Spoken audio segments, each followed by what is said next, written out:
Chapter 785. I will come to visit again next time.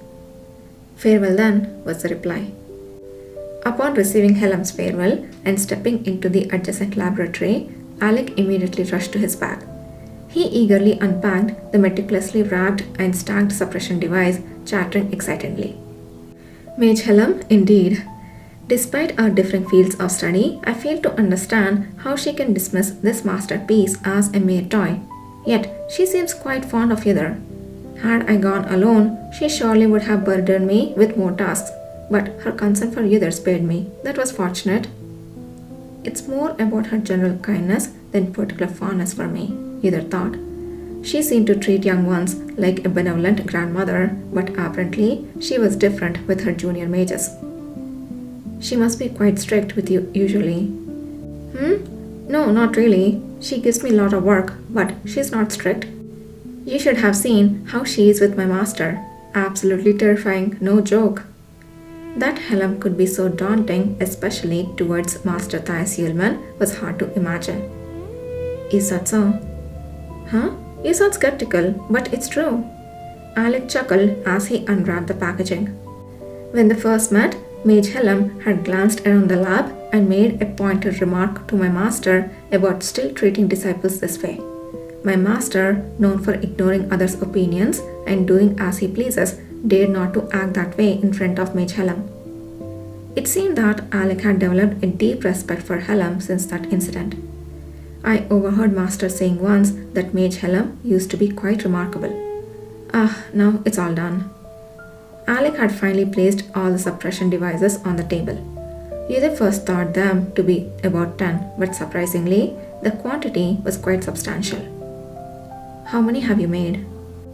About 50. It got faster once I got the hang of it. Alec proudly displayed and explained his creations.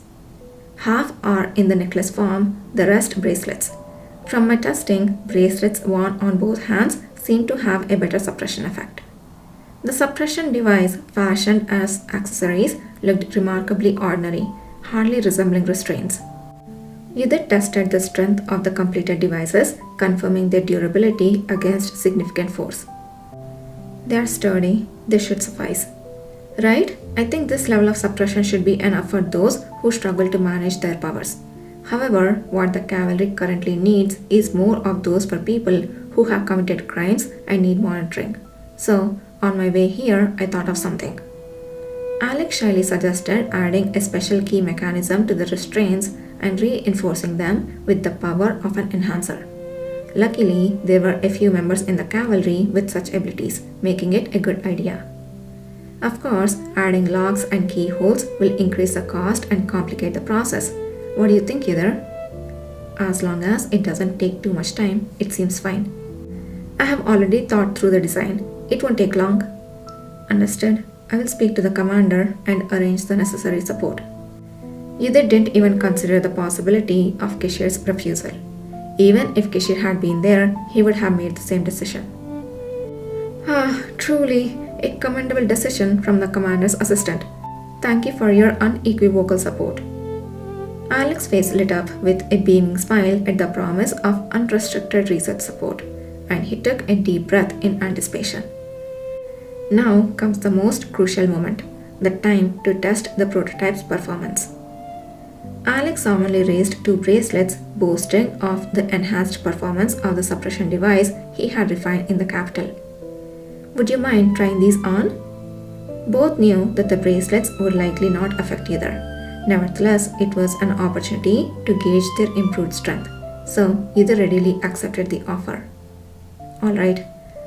As Alec fitted the newly crafted suppression bracelets on his wrist, a sudden sensation of heaviness pervaded his body, as if his naturally flowing power had abruptly solidified.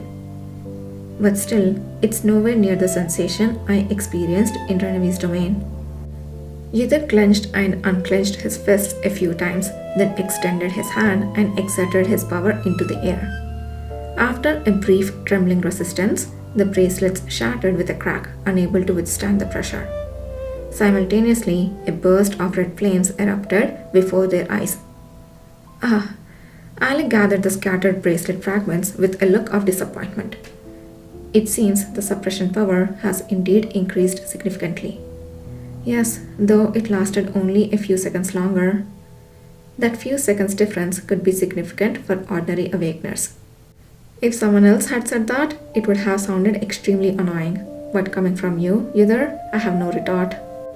Alec joked, then laughed sheepishly. Testing these has made me realize how much my abilities have grown. But the more powerful I become, the more I understand how incomprehensible Yudhir's powers are. If my power is like a spring, Yudhir's is like an ocean. It's no wonder these mere wooden bracelet-like contraptions struggle to contain it. ... So, it's challenging, but perhaps the challenge is what fuels my passion. Alec clenched his fist with a determined, unshaken expression truly befitting a disciple of Thais Yulman. To encourage him, Yudhir shared information about Renavi. You might not have heard, but among the awakeners who joined us from the south, there is someone who can create a domain that suppresses the power of other awakeners. What? I didn't hear. Well, I vaguely remember hearing something about an underground mechanism keeping the prison running without suppression device. But it's a person, not a device? Yes, a person.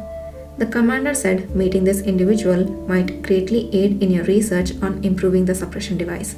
So, wait here. Kana will be coming to get you soon. Good heavens, I'm already so excited. I should prepare beforehand. Alec's eyes sparkled with excitement.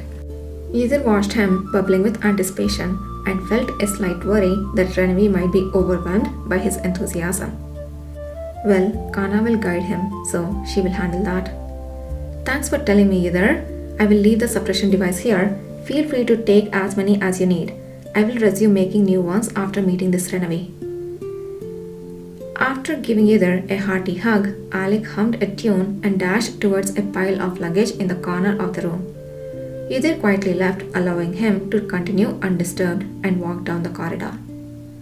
The corridors of the southern branch had become unmistakably livelier since receiving support from the capital. Yet this liveliness was not due to chaos, but rather the opposite. Even though they might be guarded because they were mixed with the successful applicants and the imperial soldiers, no one shunned others. Following Kishir's directive, everyone mingled without reluctance, actively seeking ways to contribute and continuously moving about. There had been concerns that some might show arrogance or discriminate against the new recruits or imperial soldiers. It was planned to set an example by reprimanding such behavior through a spar, but such worries proved unnecessary. This atmosphere is probably due to the efforts of Ever and those who had experienced the failure of missing the sage in the capital. They are the most active ones now. Those involved in that mission were among the most skilled and highborn in the cavalry. Seeing such individuals not showing signs of despair but instead working harder discouraged any laziness among the others. Yudhir observed the busy members for a while before moving on. His next destination was a place marked with an emergency medical unit sign. You sure arrived quickly, huh? As he knocked and entered, the sharp voice of Enon greeted him. Enon was lying half reclined on a bed, having tossed his small travel bag onto it. When Yudhir glanced at Lusan's neatly placed bag beside the opposite bed, Enon spoke up with a nonchalant face. That kid unpacked and went to meet the other priests who came to help the southern branch. He won't be coming back until evening. ... Don't ask why I didn't go. Just being here is enough to irritate me. I thought you would be busy treating Elkins and others. That can wait till tomorrow, but we need to talk today as you will be too busy otherwise. Enon grumbled, making a sound, and sat up. Come and sit. You look like you have a lot to say, so let's hear it.